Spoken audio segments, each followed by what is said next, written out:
चाहत हुई तेरे नाम।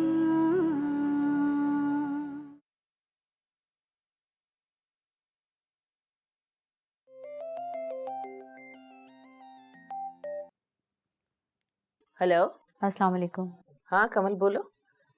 मैं तुमसे ये पूछ रही थी कि कल तुम स्वयं में पहुंच रही हो या नहीं? नहीं मम्मा। क्यों भाई, ऐसी क्या बात? अरे इतना बड़ा हादसा हो गया है और तुम पहुंच नहीं पा रही हो।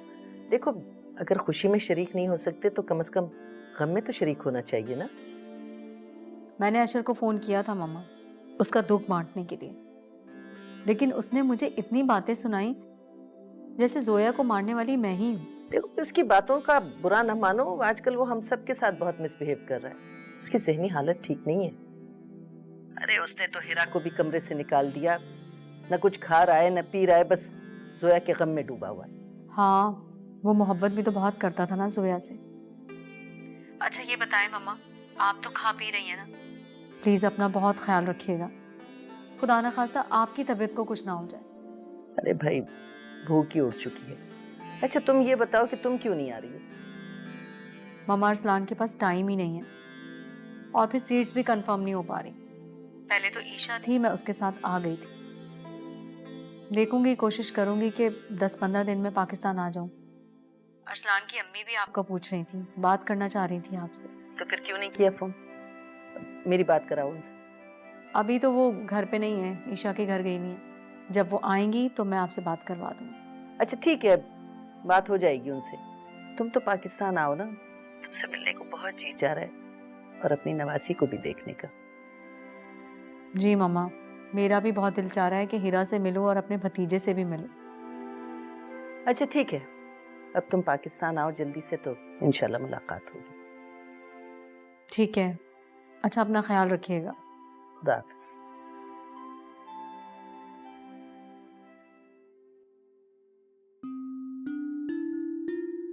प्यारे अशर, जिस वक्त तुम ये खत पढ़ रहे होगे मैं तुम्हारी जिंदगी से बहुत दूर जा चुकी होंगी, बल्कि इस दुनिया में ही नहीं होंगी। मैंने ससुराल की हर नफरत को बर्दाश्त किया, उनकी हर जायज और नाजायज ख्वाहिश का एहतराम किया। ना चाहते हुए भी मैंने अपने लबों पर झूठी मुस्कुराहट सजाए रखी, अपने गमों को छुपाया, ये जानते हुए भी कि एक औरत के लिए अपनी सौतन लाना कितना मुश्किल काम है। मैंने वो भी किया। मैंने जब तुम्हें दूसरी शादी के लिए मजबूर किया तो मैं उसी दिन जीते जी मर चुकी थी और अपने वजूद को सिर्फ एक जिंदा लाश की तरह उठाए फिर रही थी।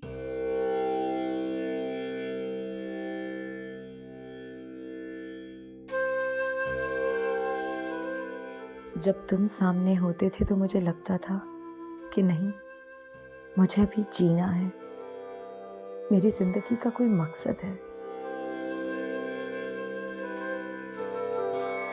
और जब मैंने चाहा कि हिरा हमारी जिंदगी से चली जाए तो तुमने उसका साथ दिया। उस वक्त मैंने ये जान लिया कि बीवी सिर्फ उसी लड़की को माना जाता है जो अपने शौहर को बाप बनने का एहसास बख्शती है, और मैं तुम्हें वो एहसास नहीं दे सकी। मैं सिर्फ तुम्हारी दोस्त और महबूबा ही बन सकी। तुमने मुझ पर हिरा को फौकियत दी। अशर, तुमने मुझसे ठीक ही कहा था कि तुम बहुत पछताओगी। हाँ, मैं तुम्हें बांट कर बहुत पछता रही हूँ अशर, बहुत। मैं अब इस दुनिया से जा रही हूँ। मैं जानती हूँ मेरे बगैर तुम्हारे लिए जीना कितना मुश्किल होगा। हो सके तो मुझे माफ कर देना। अब मैं बहुत सुकून में हूँ क्योंकि मौत मेरे करीब आ रही है। अपना बहुत ख्याल रखना। तुम्हारी और सिर्फ तुम्हारी जोया।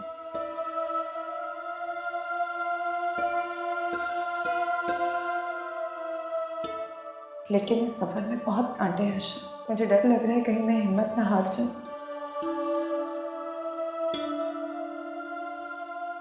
मैं वादा करता हूँ कि तुम्हारे रास्ते के सब कांटे एक एक करके नोच दूंगा।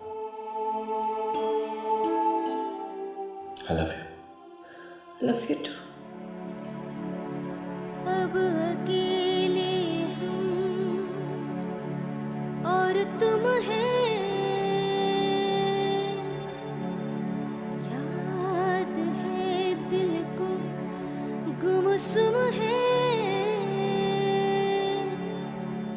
प्यार था वो खो गया,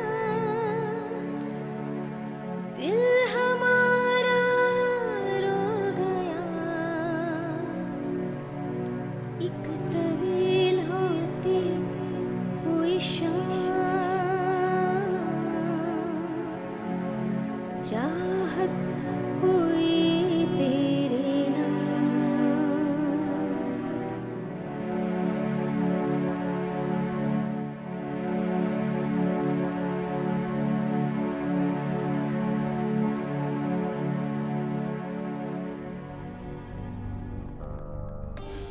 बेगम साहबा, बेगम साहबा, क्या बात है नूरी, क्या हुआ?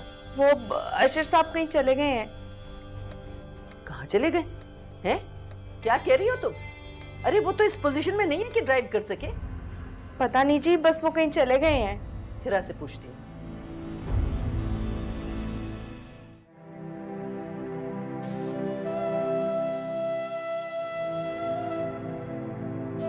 हिरा,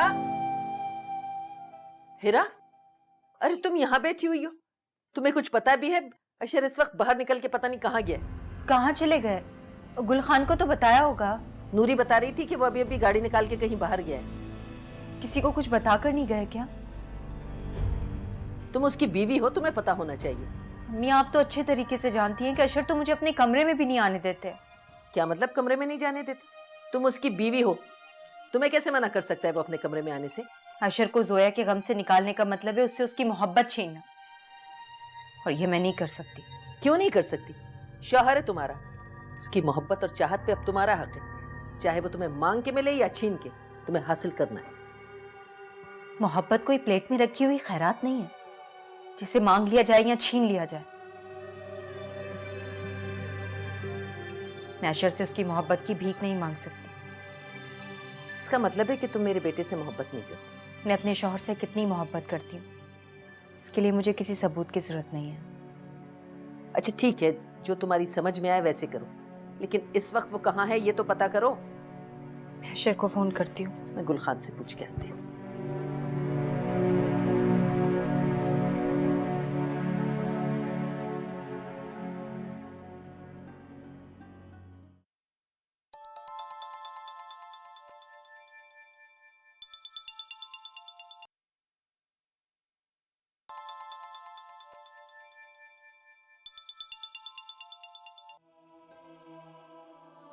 अशर फोन क्यों नहीं उठा रहे?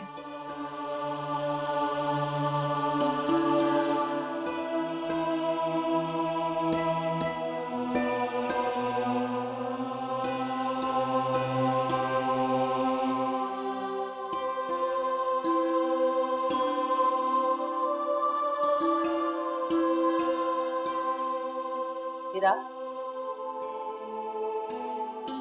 गुल खान कह रहा है उसे नहीं पता कि अशर कहाँ गया। मुझे पता है अशर कहाँ गया होगा। तुम तो कह रही थी कि तुम्हें नहीं पता कि वो कहाँ गया है।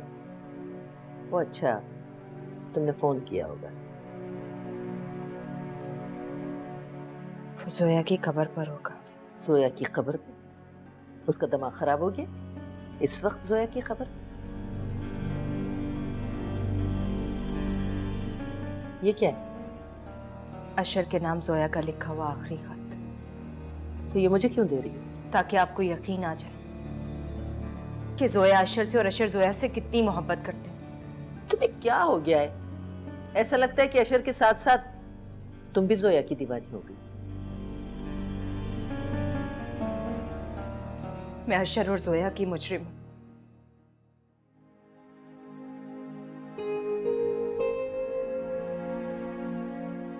मुझे उन दोनों के बीच में नहीं आना चाहिए था। काश आपने जोया को मजबूर ना किया होता कि वो अशर की दूसरी शादी करवाए। काश आपने ये समझ लिया होता कि वो दोनों एक दूसरे से कितनी मोहब्बत करते हैं। काश मैंने ये समझ लिया होता कि अशर जोया के बगैर नहीं रह सकते।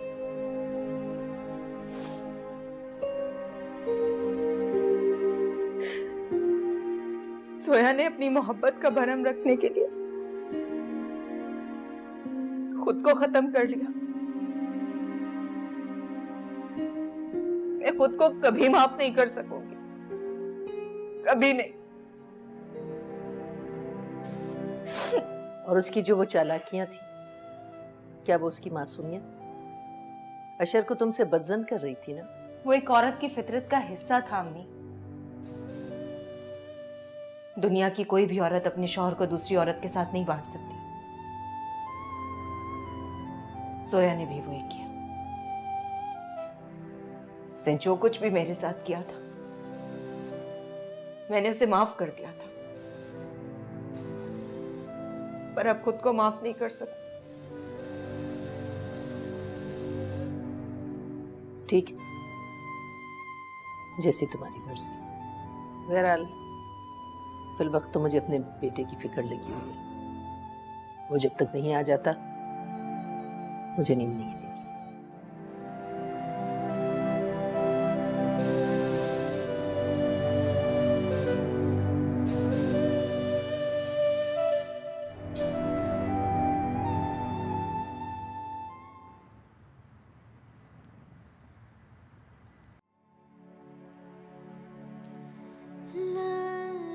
हेरा, मैं जाके तहज्जुद की नमाज अदा करती हूँ और अल्लाह ताला से दुआ करूंगी कि मेरा बेटा साथ खैरियत के वापस आए। हेरा, तुम्हें शायद नींद आ रही है, सो जाओ। नहीं, मैं अशर का वेट कर रही हूँ। वो आ जाए फिर सोऊंगी।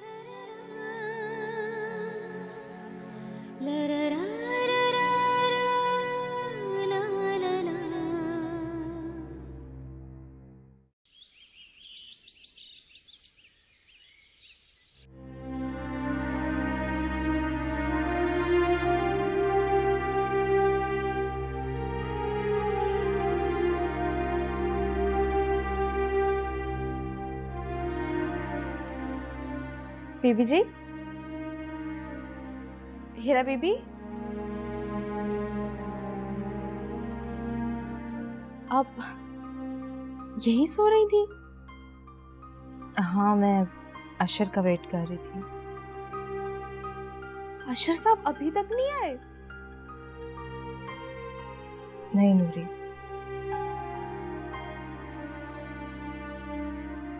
आप अपने कमरे में जाके सो जाए, साहब आएंगे तो मैं बताऊंगी। नहीं, मैं बस यहीं ठीक हूँ। तब तो अशर को आ जाना चाहिए था। पता नहीं क्या हो गया, मुझसे भी बात नहीं करते। बीबी जी, अशर साहब आ गए। मैं बेगम साहबा को बताकर आती हूँ कि अशर साहब आ गए हैं। अच्छा, तुम रहने दो, मैं अम्मी को बता दूंगी तुम नाश्ता बनाओ। जी।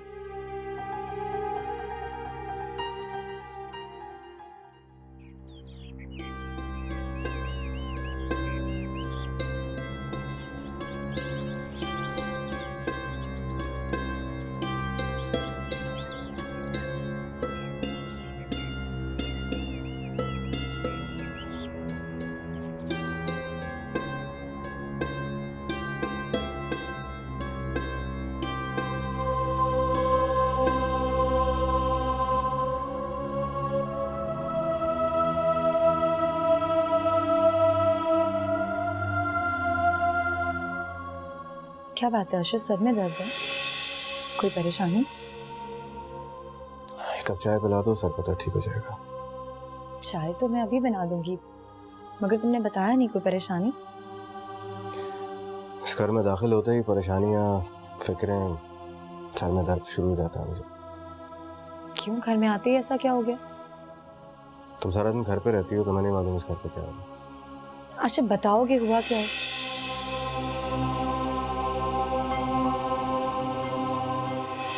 तुम मेरी मोहब्बत हो, मेरा मान हो, गुरूर हो मेरा।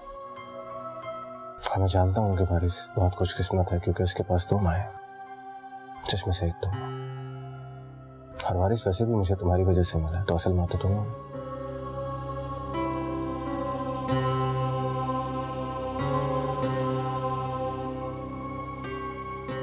Thank you Isha, thank you so much.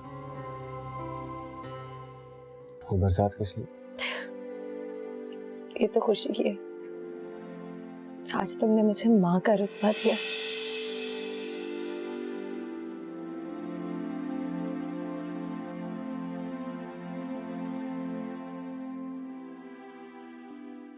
चाहत हुई